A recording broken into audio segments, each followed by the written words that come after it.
சரி, மரியானோவின் ஐஸ்கிரீம் வண்டியில் நான் மோதியபோது நடந்த என் கதை இது. ஒரு நாள், நான் தெருவில் நடந்து கொண்டிருந்தபோது, இசபெல் மற்றும் டெனிசா என்ற என் தோழிகளுக்கு கையசைத்தேன்.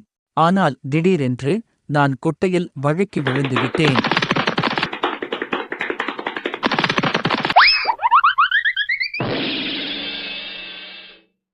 நான் ஒரு விபத்திற்காக மரியானோவின் ஐஸ்கிரீம் வண்டியில் மோதிவிட்டேன். அதனால்தான் நான் கொஞ்சம் தடுமாற்றமாக இருக்கிறேன். ஆனால் ஐயோ, மன்னிக்கவும் அல்லது லோ சியன்டோ மரியானோ, ஹெஹே.